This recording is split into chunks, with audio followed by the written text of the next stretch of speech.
Space కలిసి వస్తుంది. ఇలా ఎంటర్ అవుతారు ఇక్కడ కన్స్ట్రక్షన్ మనకి స్పేస్ కలిసి వస్తుంది. ఫ్రెష్ బ్యారికేడింగ్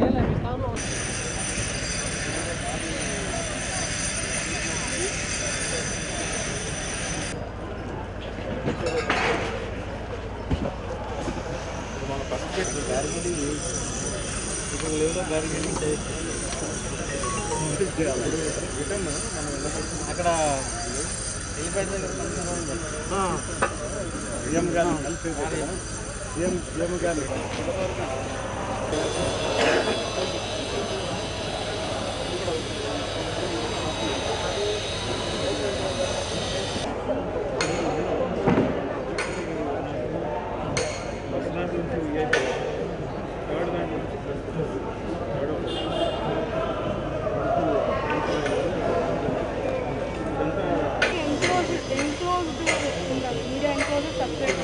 లోపలికి వెళ్ళాక మళ్ళీ బయట రావచ్చు.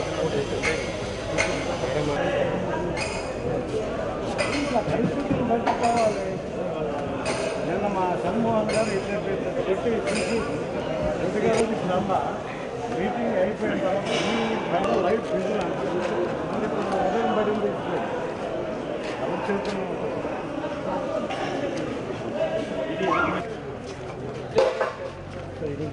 మెట్రో డిస్ట్రిక్ట్స్ నెంబర్ తప్పు ఎవరికి ఇబ్బంది పెట్టక్కర్లేదు, మనం కూడా ఆపక్కర్లేదు. లేకపోతే ఒక్కొక్కరు ఒక్కొక్క కార్ వేసుకొస్తారు ఆన్లైన్లో కింద జాగ్రత్త రాలేదు కదా. లోకల్ బీపీసీ ఉంటుంది సార్ ఏసీ బస్సు ఉంటాయి. అంతకుముందు అంతా అదే అందరూ దాంట్లోనే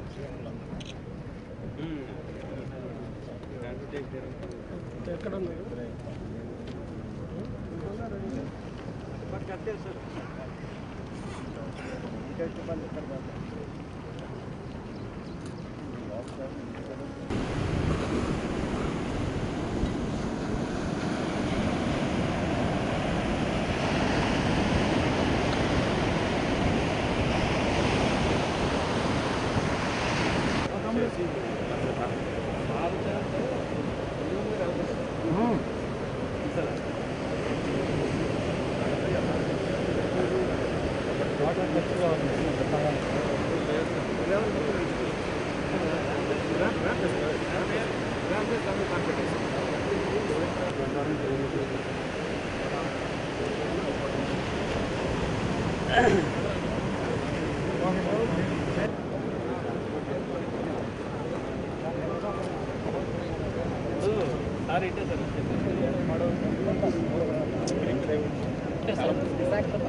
రామాయపట్నం పోర్టు భూమి పూజ కార్యక్రమానికి గౌరవ ముఖ్యమంత్రి వర్యులు జగన్మోహన్ రెడ్డి గారు మనకి 20వ తారీఖున ఇక్కడికి రానున్నారు.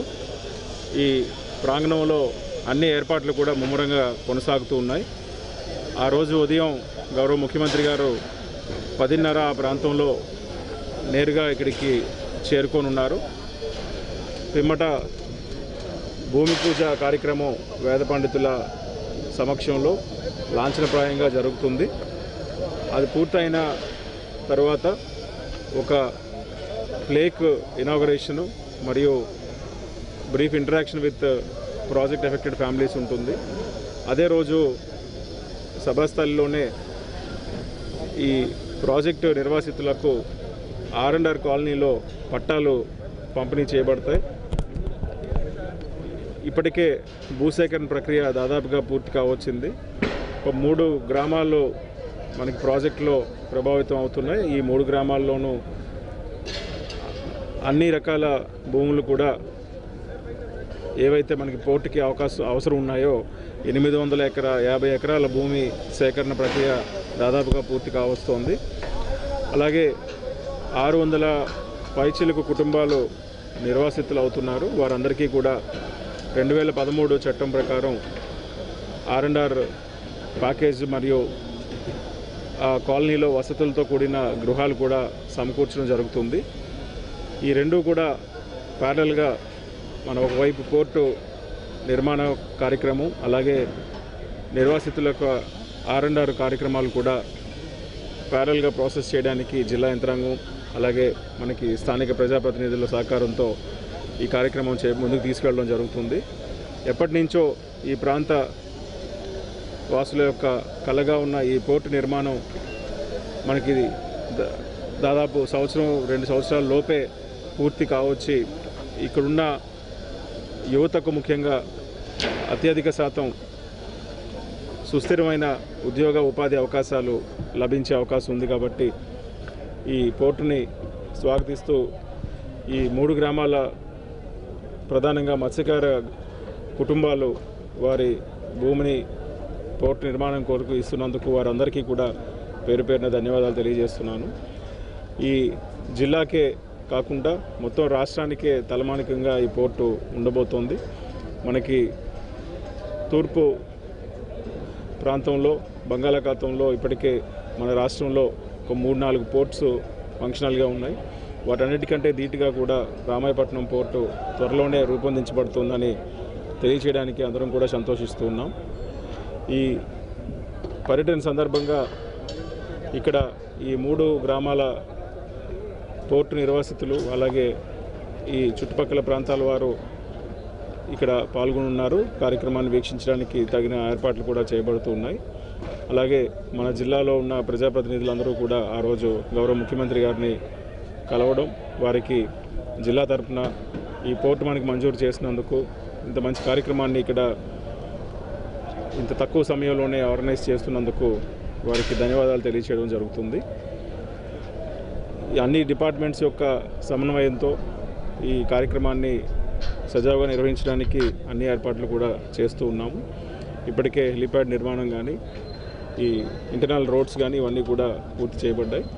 భూమి పూజ జరిగే ప్రాంగణం అంతా కూడా అక్కడ వర్క్ స్టార్ట్ అయిన తర్వాత ఇంకా అన్ఇంటరప్టెడ్గా అక్కడి నుంచి కొనసాగి పూర్తయ్యే వరకు కూడా వర్క్ కంప్లీట్ చేసుకునే విధంగా వర్క్ ఫ్రంట్ కూడా క్రియేట్ చేయడం జరిగింది. ఈ ప్రాంతం మొత్తానికి 2 కనెక్టివిటీ రోడ్స్ కూడా చాలా శరవేగంగా రూపొందించబడుతున్నాయి. ఈ రోడ్స్లో కొంత ఫారెస్ట్ ల్యాండ్ కూడా ఇన్వాల్వ్ అయి ఉంది. దానికి కూడా జిల్లాలోని ROFR కమిటీ అన్ని రకాల మంజూరు కూడా ఇవ్వడం జరిగింది. ఉత్తర్వులు కూడా జారీ చేస్తున్నాము. త్వరలోనే ఈ పోర్టు పూర్తి స్థాయిలో రెడీ అయ్యి బర్త్స్ అన్నీ కూడా వచ్చి ఇక్కడి నుంచి ఎక్స్పోర్ట్ కానీ అలాగే ప్రాసెసింగ్ యూనిట్స్ పెద్ద ఎత్తున రానున్నాయి. దీనికి పోర్టు ఆధారిత పరిశ్రమలు కూడా మనకి గ్రౌండ్ చేయడానికి దాదాపు 3000 ఎకరాల పైచిలుకు భూమి కూడా ఐడెంటిఫై చేయడం జరిగింది. 2-3 మెగా యూనిట్స్ ఇప్పటికే వారు ఇక్కడ ఆ ఇండస్ట్రీ స్థాపించడానికి కూడా ఉత్సాహం చూపిస్తూ ఉన్నారు. ఆ యూనిట్స్ కూడా త్వరలోనే గ్రౌండ్ కానున్నాయి. ఈ ప్రాంతంతో పాటు చుట్టుపక్కల ఉన్న ప్రాంతాల వారికి కూడా ఇక్కడ మంచి ఉద్యోగ ఉపాధి అవకాశాలు కలుగుతాయి. 2 పోర్టులు మన జిల్లాలో ఉండడం ఈ 2 పోర్టుల మధ్యలో ఉన్న నిడివంతా కూడా పారిశ్రామిక వాడగా అభివృద్ధి చెందడానికి కూడా ఎంతో ఆస్కారం ఉంది. అటువంటి ర్యాపిడ్ ఇండస్ట్రియలైజేషన్కి మన నెల్లూరు జిల్లా కేంద్రం కాబోతున్నందుకు జిల్లా వాసులందరి తరఫున కూడా ప్రత్యేకంగా రాష్ట్ర ప్రభుత్వానికి మరియు గౌరవ ముఖ్యమంత్రి వర్యులకు ఈ సందర్భంగా ధన్యవాదాలు తెలియజేస్తున్నాను.